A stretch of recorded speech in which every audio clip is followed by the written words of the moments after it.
दोस्तों अब आते हैं एक बहुत ही इम्पॉर्टेंट टॉपिक की तरफ, ऑस्ट्रिया का हायरिंग प्रोसेस।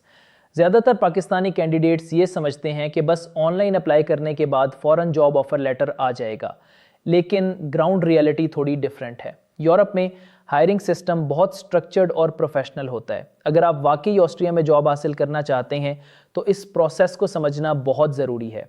आइए स्टेप बाय स्टेप देखते हैं कि ऑस्ट्रिया का कंप्लीट हायरिंग प्रोसेस कैसा होता है। Step 1, job search and shortlisting. सबसे पहला स्टेप है राइट जॉब फाइंड करना।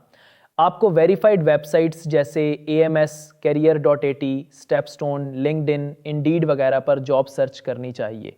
हर जॉब पोस्ट को ध्यान से पढ़ें।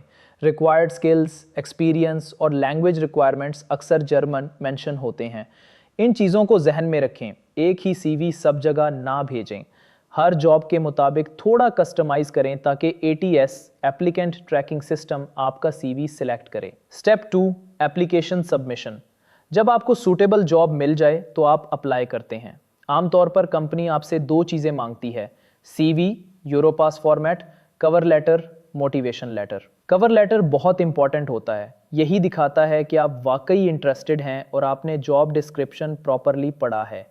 अपने एक्सपीरियंस को जॉब रिक्वायरमेंट से कनेक्ट करें। Step 3, ATS screening. ये स्टेज अक्सर ओवरलुक्ड होती है। ऑस्ट्रिया समेत ज़्यादातर European companies ATS software use करती हैं जो ऑटोमेटिकली CVs को स्कैन करता है। अगर आपके CV में राइट कीवर्ड्स नहीं हैं, जैसे जॉब डिस्क्रिप्शन वाले वर्ड्स, तो सिस्टम आपको रिजेक्ट कर देता है, यानी रिक्रूटर तक पहुंचने से पहले ही आप एलिमिनेट हो सकते हैं। इन चीज़ों को जहन में रखें। जॉब टाइटल और रिस्पॉन्सिबिलिटीज़ के सेम वर्ड्स यूज़ करें।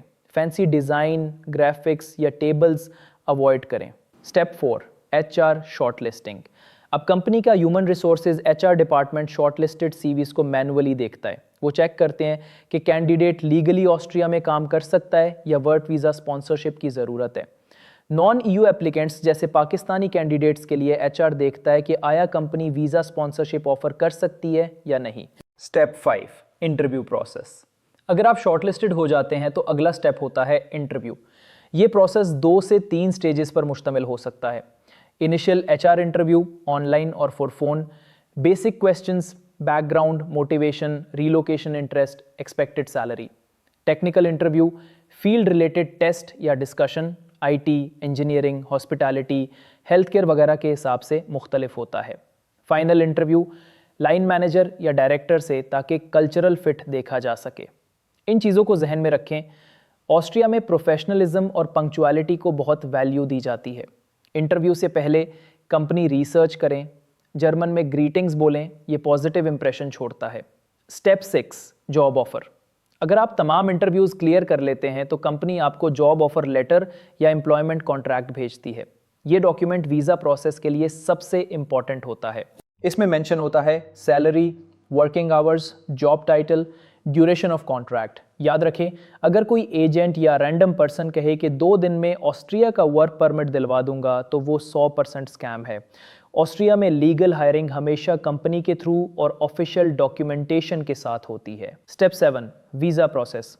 जॉब ऑफर मिलने के बाद आप work visa and red white red card के लिए अप्लाई करते हैं। कंपनी आपको रिक्वायर्ड डॉक्यूमेंट्स देती है, एम्प्लॉयमेंट कॉन्ट्रैक्ट, इन्विटेशन लेटर वगैरह।